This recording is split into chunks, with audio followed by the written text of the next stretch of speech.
Today we have taken the subject of Raga Anubhavam, a beautiful journey into the world of ragas, a journey in which all of us are going to travel along together. This ragam is something very, very exquisite and beautiful in our Indian music system. Be it Carnatic or Hindustani music, we see that the ragam is the pivotal point around which the whole system of our music evolves. இப்போ பொதுவாக நம்ம ராகம் அப்படின்னு சொன்னால் it's a very abstract term in the sense that when I tell you ragam, immediately you think about Todi, Kalyani, Bhairavi, Kambodi or any such ragam. But to define a ragam is quite a difficult task simply because of the fact that it's a very abstract term. And it's something more that we experience. It's an anubhavam. It's a beautiful experience, both as an artist as well as the rasika, to be a part of that great process of discovery of the raga is something very enjoyable, something very beautiful. And today we are going to take up a few of these ragas to see how beautifully they have been structured in our Indian musical system.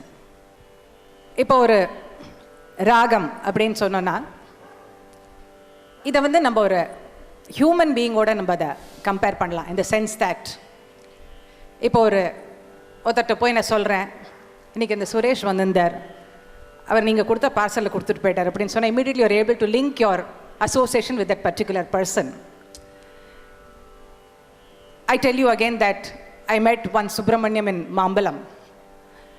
Probably you know many Subramaniam, so at that time you may not be able to recollect which Subramaniam I'm talking about. So you may then have to be further elucidated and say that, oh, he works in State Bank of India. Then you are immediately able to associate it.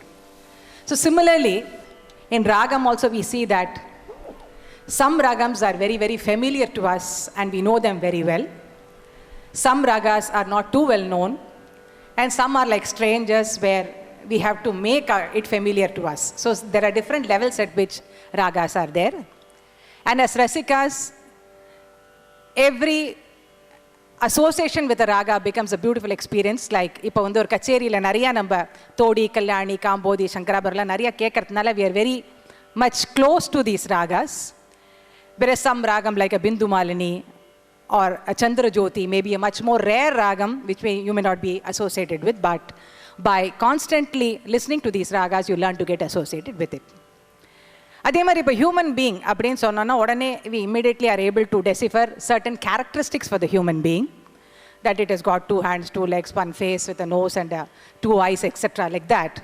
How do we define a ragam அப்படின்னு பார்த்தோன்னா, a ragamங்கிறது it is a melodic scale அப்படின்னு சொல்லலாம். melodic scale அப்படின்னா ரொம்ப சிம்பிளாக சொல்லணும்னா அதுக்கு ஒரு ஆரோகணம் அவரோகணம்னு நம்ம சொல்கிறோம். that is an ascent and a descent.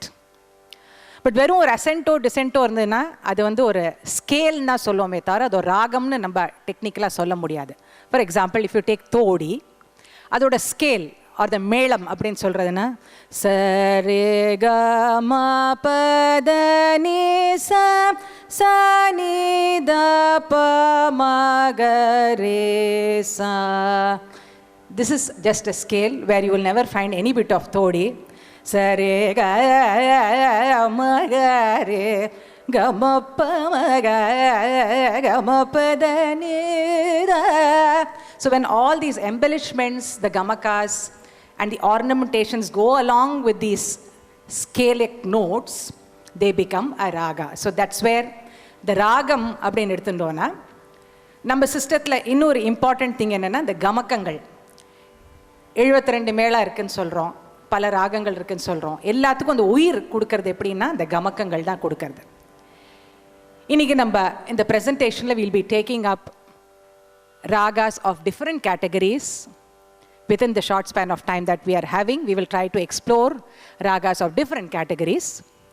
For example, some ragas, what we call as the rakti ragangal, where the raga gives immense scope for expansion, like Todi or Bhairavi. Adanal da we also see that in the kacheri, per season la nariya kacheri ketirpil, at least ஒரு 10-15 தோடி கேட்டிருப்பேள், ஒரு 10 சங்கராபரணம், ஒரு 10 பைரவி.